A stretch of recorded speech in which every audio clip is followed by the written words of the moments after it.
from the Manufacturing Skills Standards Council. Hopefully everyone can hear me. Everyone has their audio disabled because we're recording this session so we can rebroadcast it on the website later. So if you have any questions, you should see a control panel on the right side of your computer screen where you can either enter questions, or there's a chat function where you can broadcast information to the entire group. The way that this webinar will work is to we'll go through the presentation, and then as the presentation is going, if you have questions that you would like to ask the presenters, please enter them into the control panel either via the questions function or the chat function, and we'll collect those questions at the end and answer them as best we can. We have an hour scheduled for the day, so we'll try to leave plenty of time at the end for any questions that you may have. So first of all, I would like to just thank you for joining us this morning. Thanks for your interest in the program. We're pretty excited about how successful this project at Alamo Academies has been, and we're very pleased to be able to give everyone an opportunity to learn about how they've made that work and how we might be able to help you implement this in your state or region. With that, I am going to attempt to hand this over to Kaylee and let her introduce our speaker. So Kay, I think you should have been sent an audio PIN number,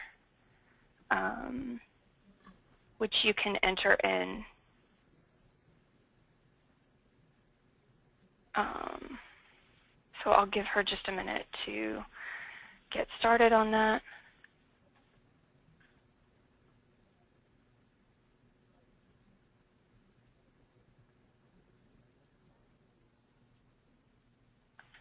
Can you hear me, Rebecca? Yes, I can. That works perfectly. Okay. I would like to introduce everyone to Gene Bowman. He is the Executive Director of the Alamo Academy. And when I first met Gene, I was very impressed. And at first, I thought he worked for Alamo College. And although, yes, he does, but that's not the only person he reports to. He is a man that's able to report to many people on his board. And without further ado, I would like to turn it over to Gene Bowman.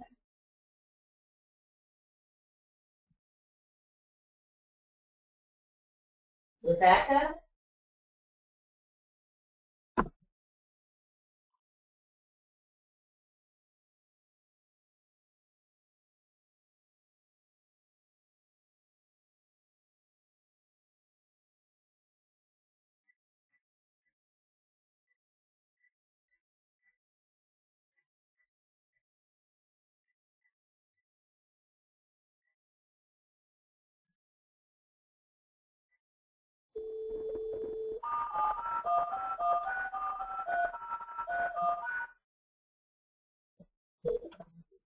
Welcome to Go-To Webinar. Weather-based late evening. Please enter your access code followed by the pound or hash sign.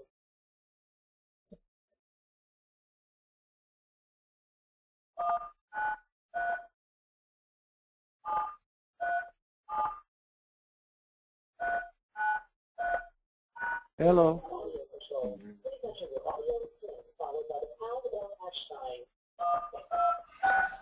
Welcome to the webinar. You have entered as an attendee. Hey, Rebecca, can you guys hear me? Rebecca. Hello. Gene? Yes, can you hear me? Yes, yes, we can hear you. Sorry, 'cause I couldn't hear anything. Okay, well, thanks for the opportunity to speak to everybody. Can I pull my slides up, or are the slides up there? 'Cause I can't see them. They should be up. Give me just 1 second.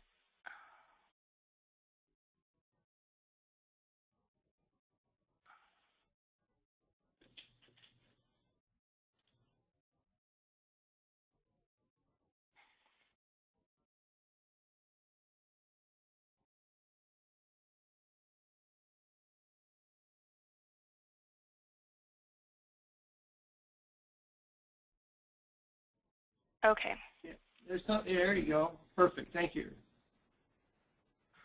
Okay, well, again, Rebecca, Kate, I appreciate everybody the opportunity to talk about the Alamo Academies. As you see from the first slide, I think the important thing to highlight here is that this is an industry-driven program, and I like to think that I said that it's a solution for the schools to career pipeline, but that's what the Federal Reserve Bank of Dallas, when they came down to visit, said. So we've used that tagline, and that's really what this program has been able to accomplish. It has been a solution to getting young men and women a jump start into their careers, either into the workforce pipeline or to continue their higher ed. If you go to the second slide, I'll continue. Do you do that, or? Yes. There we go. There we go. Excellent. Well, thank you. Okay, so here's what we are. I don't want to just read the words, but you can see that. But I do work for a nonprofit 501c3 board, and I also report, as Kate pointed out, I report to the Vice Chancellor of Economic Workforce Development at Alamo Colleges. And what our Academy Board has wanted us to be in our strategic plan and our vision and our mission is to be a change agent for the transformation of the economic region. And that's what we're trying to do.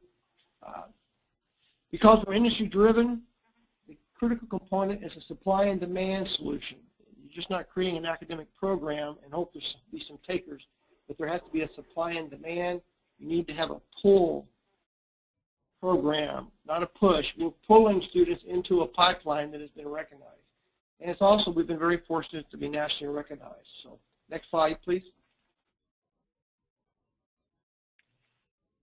And put it in as few words as possible, this is what we're producing with these high school students. These are not college ready, as a lot of times you hear today for kids graduating from high school, but they're already college proven. They're taking college courses while they're in high school, and they're being very successful. And when they graduate, because they've had the paid internships we will talk about here in a second, they are career ready. So that's kind of our mantra. These young men and women graduating from the Alamo Academies are college proven and career ready talent. And they're that at the very moment they graduate from high school. Next slide, please. So here's the program. It's an industry-driven dual credit program of studies. They earn 31 to 34 college credit hours at no personal cost. They are transported from their home high school to the college site every day using the college calendar for 2.5 hours a day. It comes under the dual credit umbrella, and so our audience is juniors and seniors. We recruit sophomores, and they come to us as juniors and seniors, and during that 2.5 hours a day over the 2-year window, they earn those 31 to 34 college credit hours. For each of the partners, the school districts provide the books and transportation. They receive 100% of their average daily attendance, so they don't lose any money. They're gaining money for the kids to still be in the program. In addition, because it's a career and technology education program, a CTE program, the school districts in the state of Texas receive a 35% weighted factor for CTE programs. So in a sense, if you have more students involved, you can actually make money on the program. The Alamo colleges, with their board of trustees, they waive all the tuition fees, equipment costs, all that kind of stuff. So all that's in-kind contribution. They still receive content hour reimbursement from the state of Texas. The city of San Antonio, and we have a program up in New Braunfels and Seguin, just down the road, about 60 miles from the city of San Antonio. The two cities pay for the operations of the academy staff. We're soft money employees under the Alamo colleges. And our industry partners provide resources for the paid internship. So if you add it all up, these sophomores, if they get accepted into the program, into this dual credit program, they have basically earned their sophomore year a scholarship equivalent of $6,000 to $9,000, depending on which particular academy they might be involved in. If you count in the paid internship, the tuition fees, and the industry certificates that they potentially can earn. Next slide, please. Thank you. So here's basically the process model. You have to have an industry need. You have to have that pull that says that there's a pipeline, and they're willing to come on board and help support that pipeline by coming to the table, working with our colleges and the school districts, and identifying the appropriate curriculum while we can teach these students. Next slide. Once you've had an industry need identified, again, using the labor market indicator, we use the Workforce Solutions Alamo, which is a component of the Texas Workforce Commission. Within the industry and all the partners come together, which is what we did when we stood up the Alamo Academies. Partners come together in the partnership and a lot of collaboration. We worked to figure out the best way to meet that industry need. That led to, the next slide please.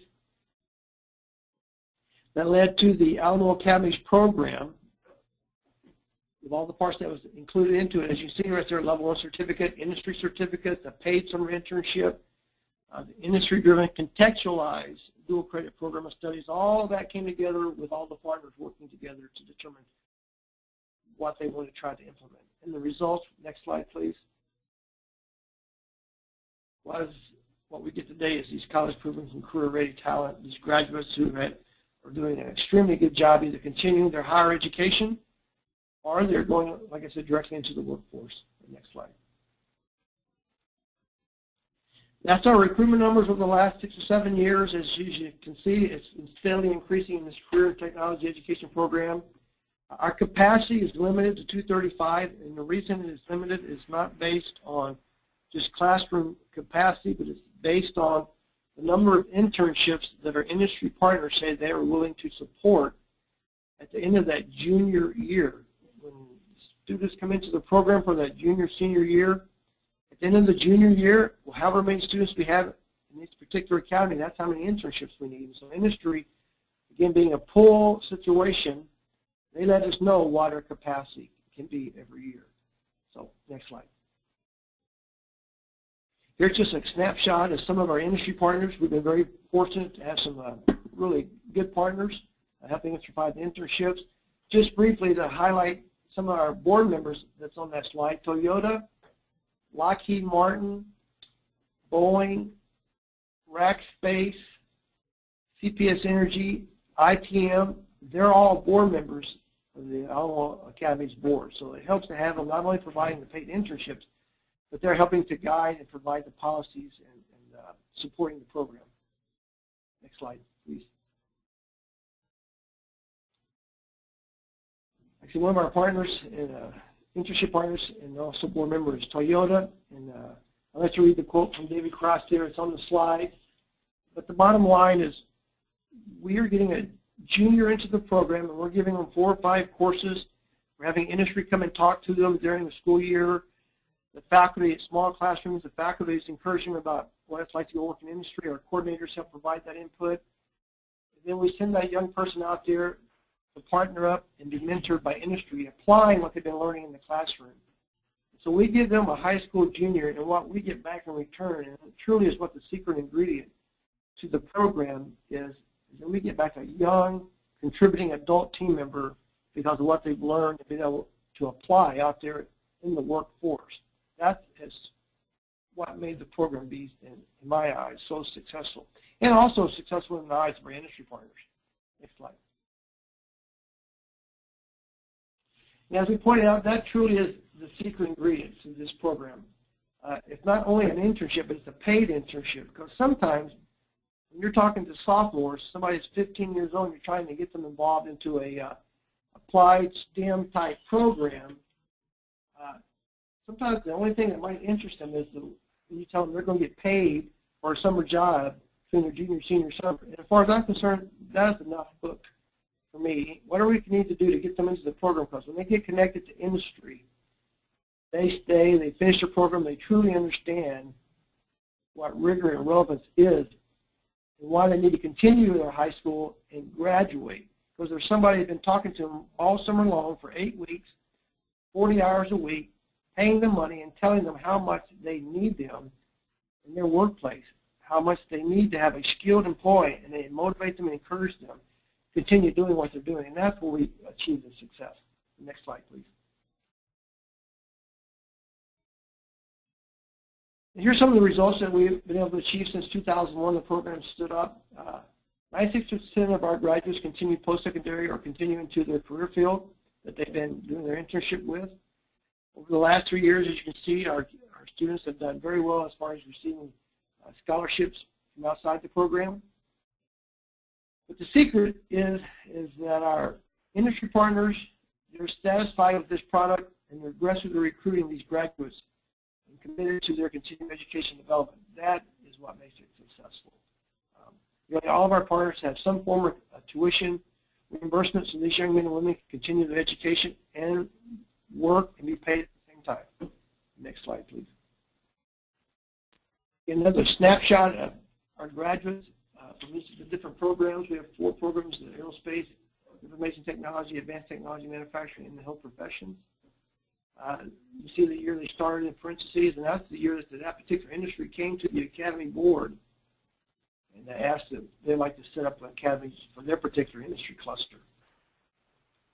58% of our graduates have gone on into higher ed, and the other 42% have continued in the career field or military. Next slide, please. We've been very fortunate the last few years to receive a lot of recognition. This is a Star Award from the Texas Higher Education Coordinating Board, recognizing the Alamo Academies as exemplary program. We're very honored to receive that in the state of Texas. Next slide.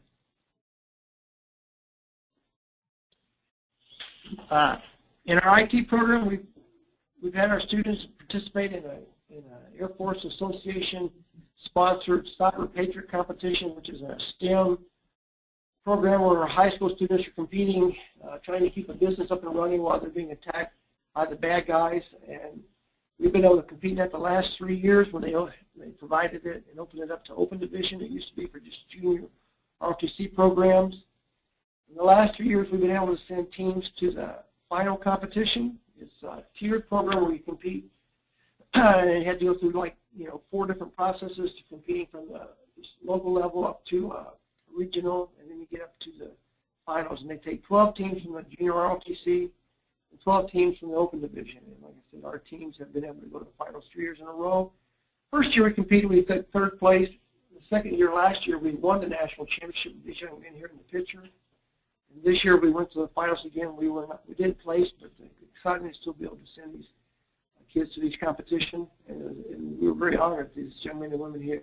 Well, they're one in this group, but the team this year had a young lady that was running the team. So a lot of great opportunity and results and rewards for these young men and women. This particular group of young guys right here, they all got hired for their paid internship with the 24th Air Force. An Air Force organization here in San Antonio that does cybersecurity. It's a cybersecurity organization worldwide for defending the Air Force's communications network. These kids got to work there during their summer internship and also received secret clearances from the United States Air Force. That hasn't been done in many, many years. We were very honored to have them do that. And they were doing real work defending the networks of the United States Air Force. We're pretty excited about that. Next slide, please. In addition, last year the Federal Reserve Bank of Dallas came to San Antonio trying to just identify some of the issues that they have a high unemployment, they have low interest rates, a lot of people out there for the opportunities to connect to jobs, and what they were just determining what everybody else already knows is that you do have high unemployment, but there's that skills gap. The folks that are unemployed, they don't have the skills to go and take the jobs that are currently out there with our companies. During that meeting, they were informed about the Alamo Academies. They came and they spent a week with us, and they did a lot of interviews with the industry partners, our graduates, our students, our school districts, and the Alamo College's leadership. And we were very honored to put this out there on the website. And basically said that identified this is a program that can help solve the school's career pipeline. So we were very excited that they made that recognition. Next slide. And the reason we're here today is because the Manufacturing Skills Standard Council saw the program, and we're very gracious. They provide us with the best practices model recognition, so we want to thank them very much for that. I'll talk more in detail and answer more questions as we go into this. Next slide. Just a couple quick stories about the young men and women, and young lady you see on the slide here. Annette graduated in 2004 from the Aerospace Academy. She got hired by Lockheed Martin, finished 2 associate degrees, got her airframe and power plant license, finished her undergraduate degree from Embry-Riddle, went from being a jet engine mechanic to now doing commercial contract negotiation for Lockheed Martin. She's currently in her graduate program at the University of Texas San Antonio. No, I'm sorry, A&M, Texas A&M at San Antonio. And she has 0 college debt. She had those free credit hours from the Aerospace Academy. Her 2 associate degrees were paid for by Lockheed Martin, tuition reimbursement. Her undergraduate degree was paid for by Lockheed Martin, and her graduate work is being paid for by Lockheed Martin. The young lady is in her mid-20s, like I said, doing commercial contract negotiation already for Lockheed Martin. Absolutely amazing, and 0 college debt. Adam Arroyo on the left there, 2006 graduate, same thing. He has 2 associate degrees. He's 9 hours away from getting his undergraduate degree from Texas A&M San Antonio as well. He was 17 when he got hired by Lockheed Martin. He was contributing to a 401k, paying taxes before he could even vote. He's 24, and he has 7 years experience with the largest defense contractor in the world today. A pretty amazing story. He went from being a jet engine mechanic to a test cell individual, writing off the final product before he sent it to the customer. And now he's competed and is doing financial analyst work for Lockheed Martin. He always wanted to be a financial analyst. He's getting a business degree, and just great opportunities that are provided through programs like the academies, and just a couple of success stories. You see these young men and women are taking advantage of it. Next slide. Okay, that's the program. I'm available to answer any questions that anybody might have about the MSSCs. And before I get into the question, I will point out that a couple key things. Each industry cluster has different criteria for that academy. So for the Advanced Technology Manufacturing Academy, the thing that got this one going down the road so successfully is our industry partners came to the table, and they wanted to make sure our students, when they graduated, had certain industry certificates already accomplished. So the Academy Board passed a policy a couple years ago that when a student finishes his junior year in the Manufacturing Academy, they would have to have an OSHA card, an OSHA safety card. In addition, they would have to have MSSC safety module completed before they could do their internship. Our industry partners in the Manufacturing Academy supported that. So if a young man or a woman wants to do that paid internship between their junior and senior summer, they had to pass that safety module, the MSSC safety module. And we embedded it into we made it a course into the curriculum, again with industry working beside us. Then the second year, they had to pass the quality module. And if they want to get hired, our industry partners have said that is part of the requirement they want them to see. This year was the first year that we actually embedded the courses into the program. And our juniors this year passed the MSSC safety module at a 92% pass rate. So we're very excited about that. And the seniors this year, they passed the quality module so far at 75%. So we're excited about what that opportunity presents and jumpstart it gets these young men and women. Like I said, because it's a pool program, that's what the Academy Board, the policies have voted on and agreed to, that we have to have these industry certificates before these young men and women can continue into that paid internship or continue into the workforce. So with that being said, I'm open to answering any questions anybody might have. Okay, thank you, Gene. I have gotten several questions that have come in through the webinar function, so I'm just going to start going through those. The first question I can just answer. Several people have asked if a copy of the slides of this presentation will be made available, and yes, we will be able to make those available to you. There will also be a video recording of the webinar available on our website by the end of the week. So we'll send an email to all of the attendees about where you can access those pieces of information. And I want to also send you, I forgot to do that, is I'll send you the 4 career pathways of each of the academies, which shows the courses that the students are taking while they're in the industry-driven dual credit program of studies. And then on the back side of that particular document we have, it shows all the courses that articulate into Associate Applied Science degree. That's another critical component that our industry partners wanted when they stood up the academy model, is that they want to make sure the courses articulated either into an associate or to a 4-year degree. So when you see the pathway, you'll see that accomplishes that. And also, during the first year, at the end of the junior year, they either get a level 1 certificate or a marketable skills award. At the end of the second year, they continue getting another level 1 certificate. And like I pointed out, those credits flow right into an associate applied science degree. Again, it depends on which particular academy they're involved in, how many hours flow over. But for the manufacturing academy, 23 of the credits that they take flow into an associate applied science degree. So they can come back and finish up, pretty much within a year of getting their associate degree. They'll have to take all the core academic courses because we do not give them any of the core academic. We pretty much, the courses they're taking in the Academy's program of studies, the contextual technical courses, what I like to point out is a lot of the fun stuff they get to do. You're taking pretty much the end of the academic pipeline. You can do the fun things, then you can come back and finish your core academic courses. What's the next question? Okay, the next question is from Michael Galloway. He said that you mentioned there was a partnership between a number of organizations, and he asked if you could speak to how the process got started, if it was initially industry-driven or if there were other organizations that got the ball rolling in the beginning. Yeah, excellent question. The program got started initially with industry having a need, and that particular industry was the aerospace industry here in San Antonio. In 2005, Kelly Air Force Base was closed due to the base realignment and closure process.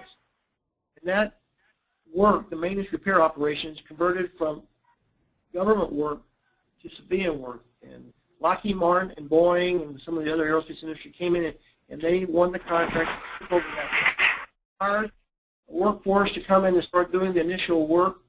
And when they came in and they looked at the workforce that they brought on, it was very apparent that it was a very mature workforce and that a pipeline was needed to make sure that this knowledge base that they had hired on board did not get lost.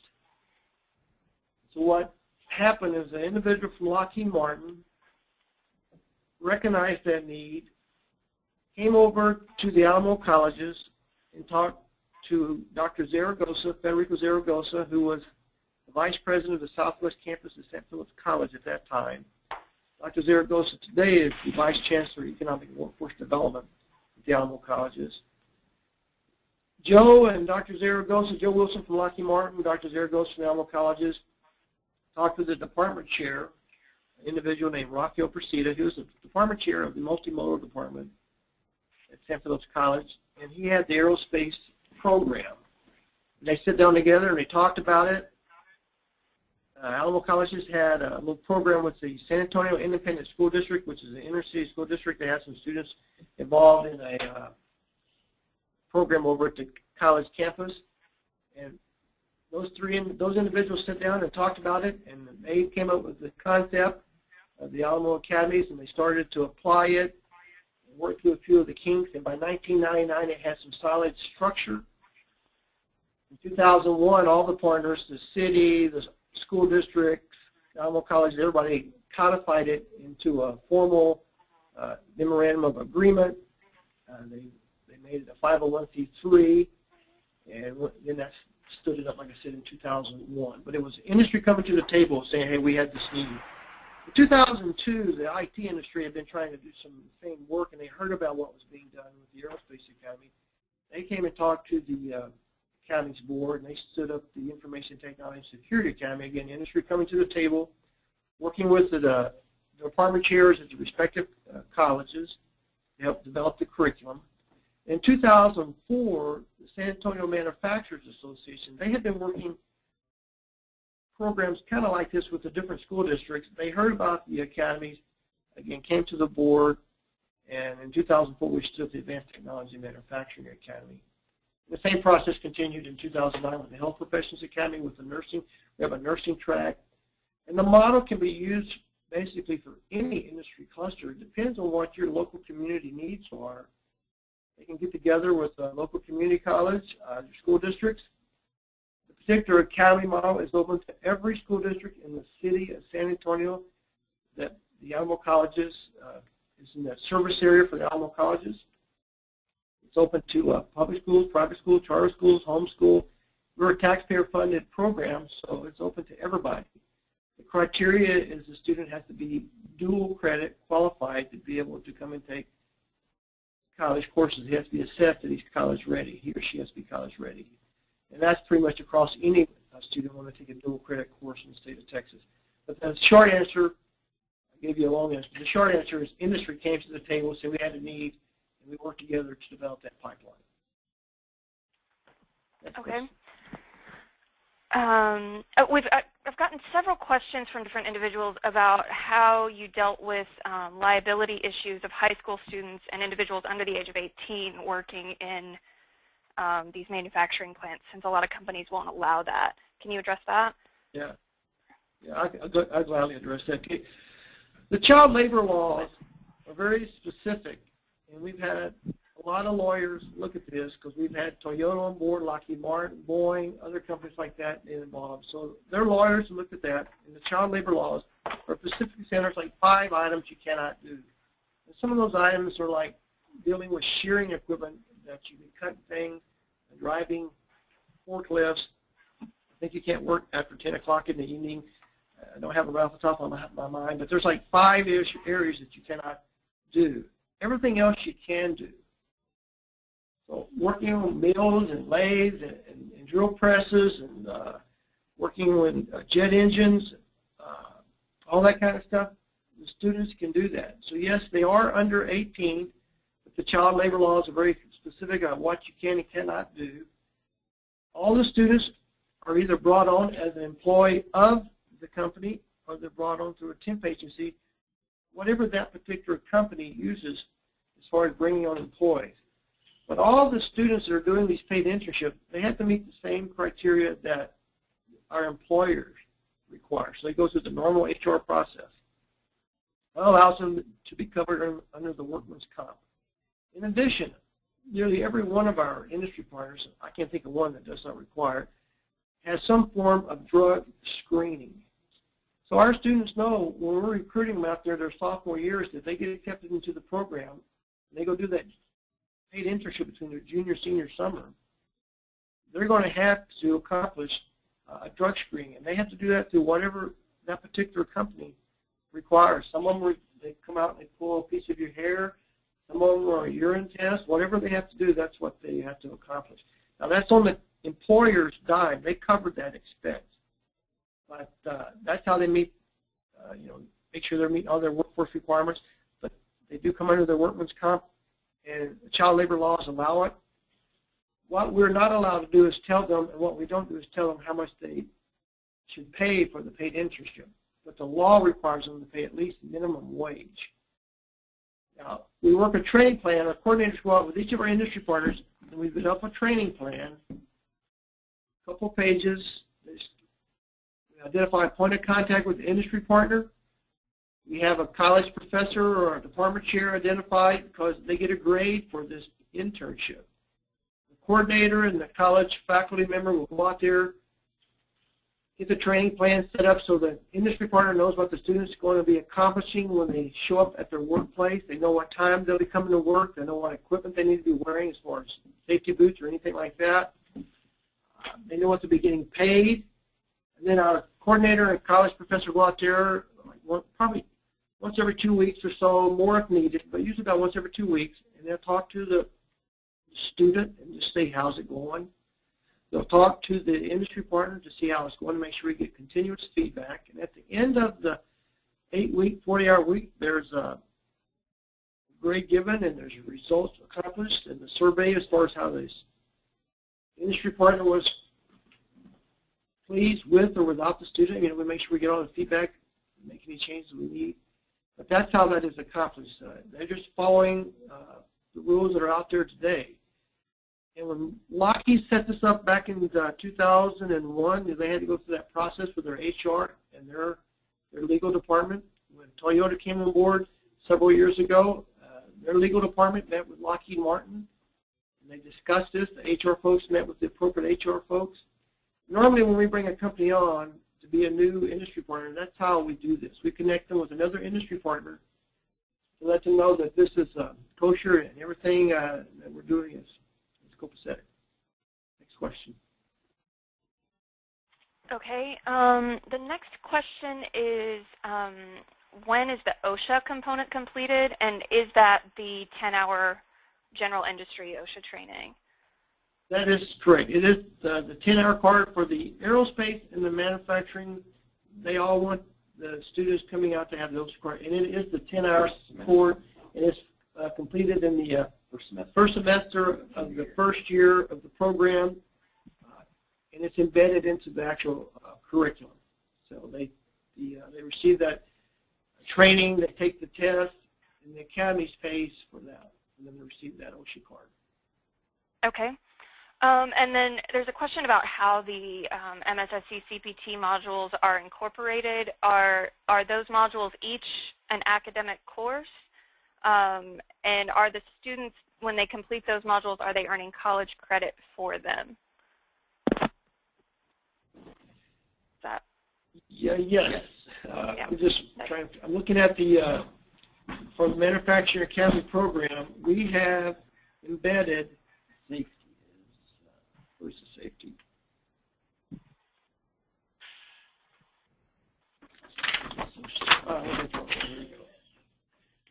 It's its own course, and they do get 3 hours or 2 hours of credit. Yeah, in the first semester, the fall semester, the first year, we created a local needs course, 1270, and it's basically titled MSSC. And it's a safety module. We teach that safety module just like it was a regular course. Anything they need to do during the academic 2.5 hours we have them, they take that course, and they do get 2 college credit. Those credits do not articulate into the associate applied science degree, but they do get those credits if they might need them some other place like an elective or whatever. So they do get articulated credit from the MSSC. For the quality module, it is embedded into our quality assurance course that's currently part of the program. That is an articulated course that goes into one of the associate applied science degree. And so a lot of the knowledge and skills and the syllabus stuff that they need to learn for the safety is embedded, the quality is embedded in that quality assurance program. It's not okay. Quality. Did I answer that question? I think so. Let me see. There's another question about if there are any other industry credentials or other credentials besides MSSC credentials that are incorporated into this program. Yeah, for each of the different academies, there are different certificates depending on what our industry partners desire. So like for the aerospace industry, it's an FAA certified program, the entire multimodal department over there at the San Felix College and Southwest campus. But the only requirement that our aerospace industry partners wanted the students to have was the 10-hour OSHA card. Because the program is FAA certified, the students have to be in class a certain amount of hours. If they miss a time in class, they have to make that up. So the time in that classroom is very much controlled due to the FAA certification. So there's a little bit of direction there that they receive, but the only certificate that we provide for the student is the OSHA card. In the Advanced Technology and Manufacturing Academy, our industry partners, they are required not only the 10-hour OSHA card, but the MSSC Certified Production Technician Safety and the Quality, Practice, and Measurement modules. We allow the students the opportunity, if they want to continue to get modules 3 and 4 of the MSSC, but that's above and beyond and on their own. But we provide the opportunities, and we help them do that if they want to do that. And we have had at least one student receive all 4 modules before he graduated from high school last year.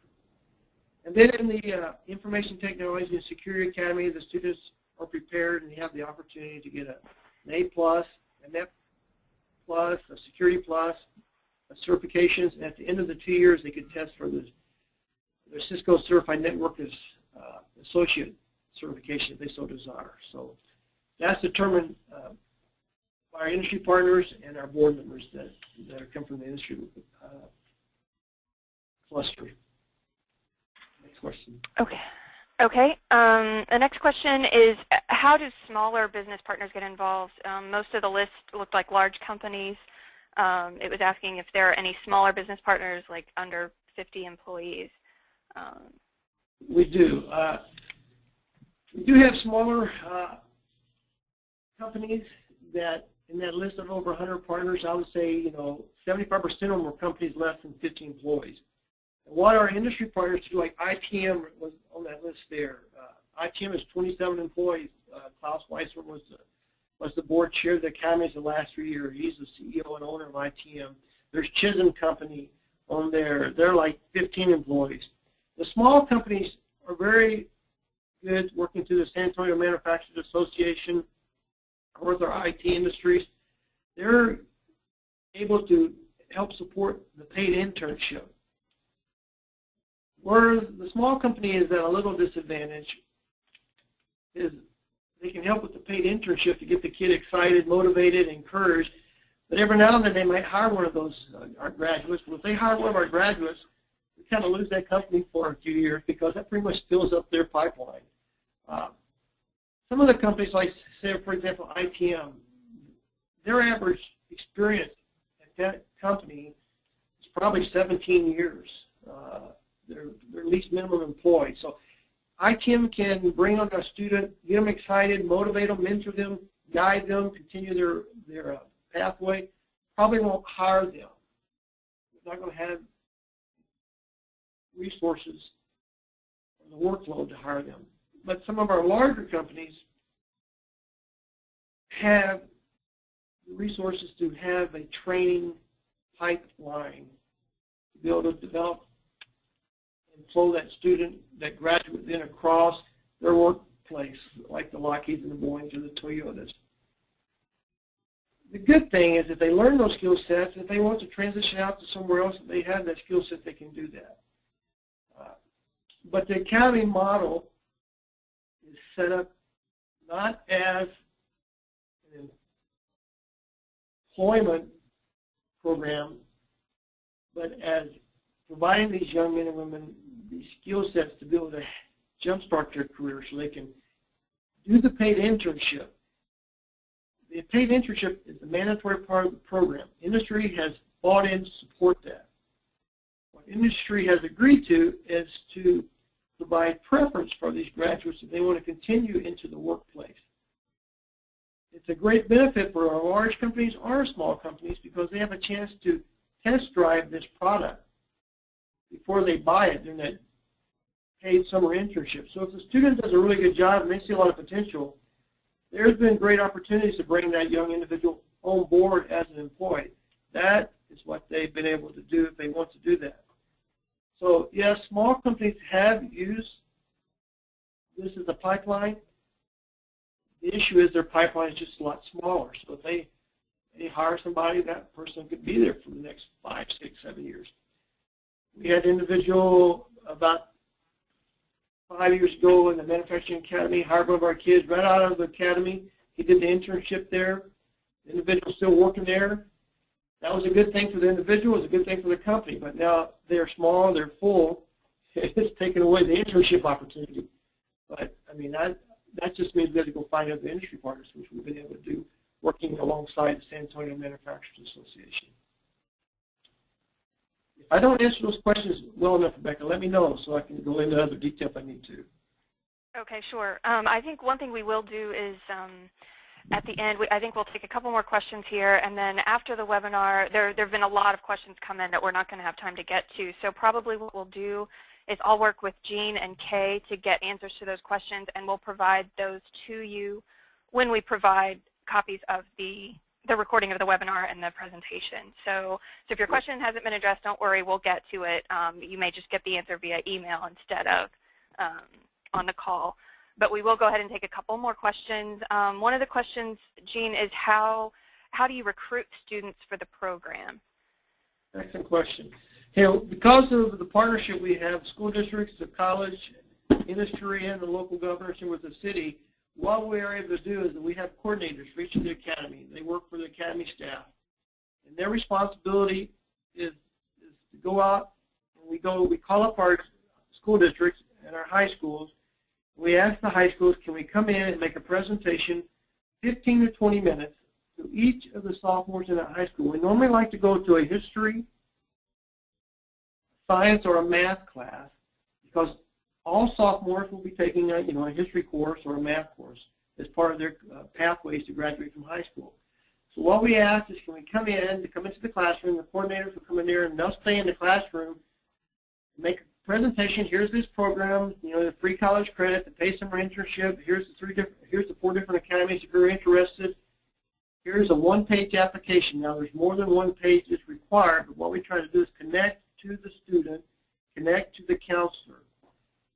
If they fill out that one-page application, that allows us to come back to the counselor and the student and say, okay, if you're interested in this program, work with your counselor, check your pathway, make sure you have enough high school credits to graduate. That's the #1 requirement to graduate from high school. So they check their high school pathway to make sure they can graduate, that they have room in their high school pathway to participate in a program like this. It's like any other intercollegiate program in a sense. You got to make sure you have room to be able to do that, or intercollegiate type activity, because students can still continue to participate in anything in their high school. Kids can get core credit, core math or science credit. They can use electives to participate in the program, but they connect them to their counselor to make sure that they can participate in the program.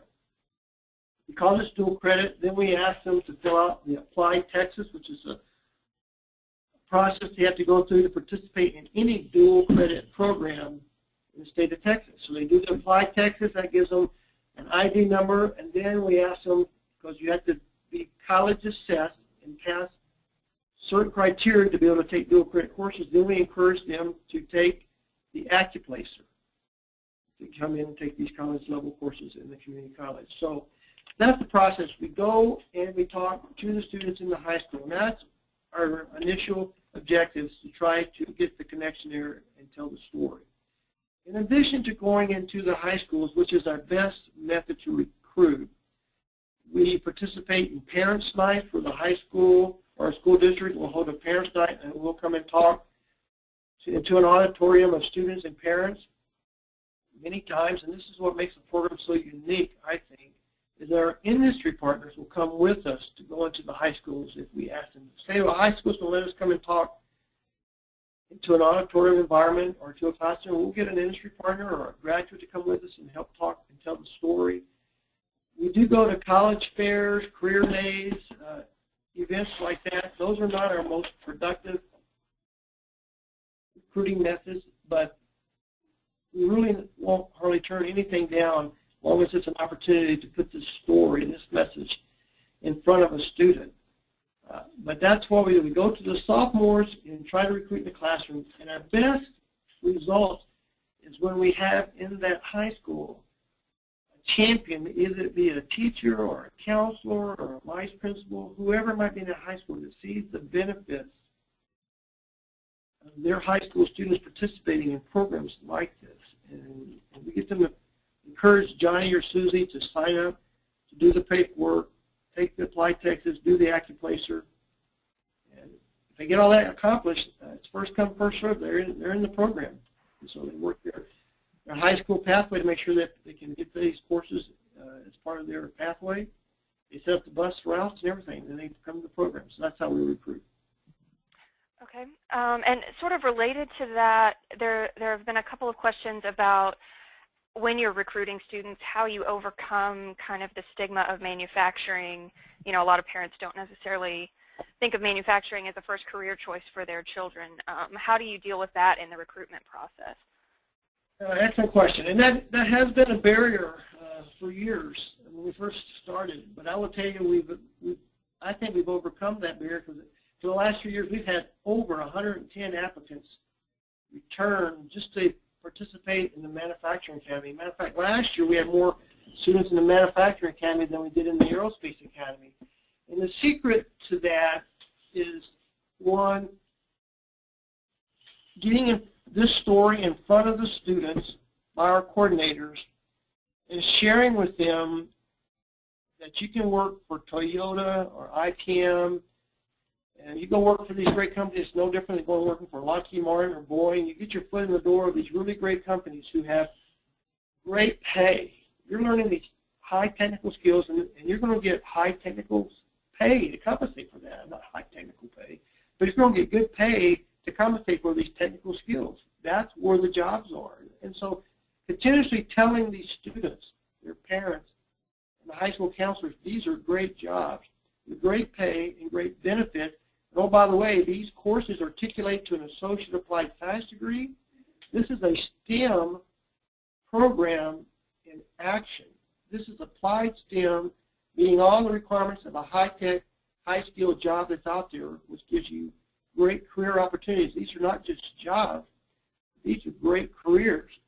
And then the next part, I think, that's helped sell that story here in our community, which I think would work in any community, is having our industry partners come along beside us, either going into a high school and talking to the students, coming here to the students when we have them already in part of the program and telling them what they're going to be doing and how they can be so successful and what they need and why they want them. And then when they go do that paid internship and being mentored, then those students can go back to the high school and they're carrying that message. Hey, I worked with Toyota this summer. It was fantastic. I got to work on the Toyota Tundra. How cool was that? Or I got to make this part that got put on a Boeing, 787. That really helps tell the story. So you have industry helping us to tell the story. You have the coordinators telling the story. You get nice recognition like the STAR Award from the Texas Higher Education Coordinating Board, saying these workforce and education, career technology education programs, they are rigor, they are relevant, and they're meeting the needs of our local community.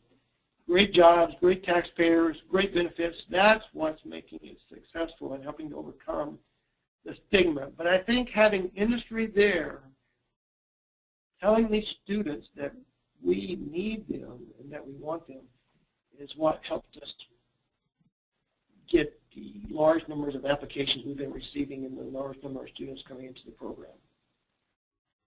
Okay. Next question. Well, actually, I think that may be about all the time we have. There's just a few minutes before the end of the hour.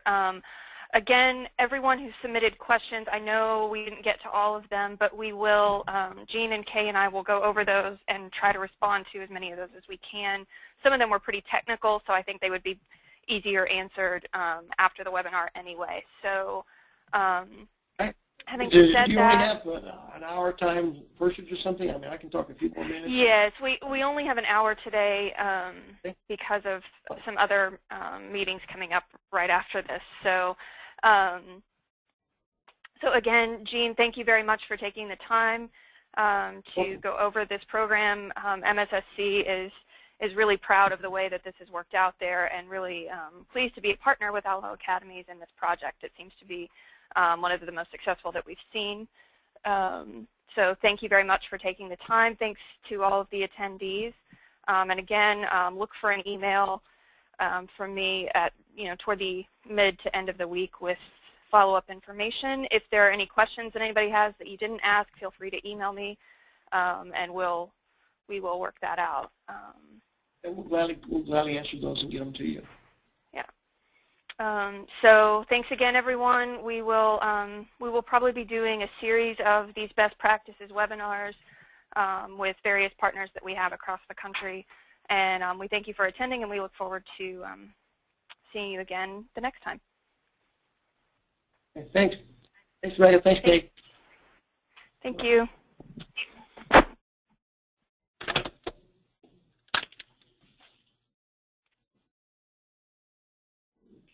so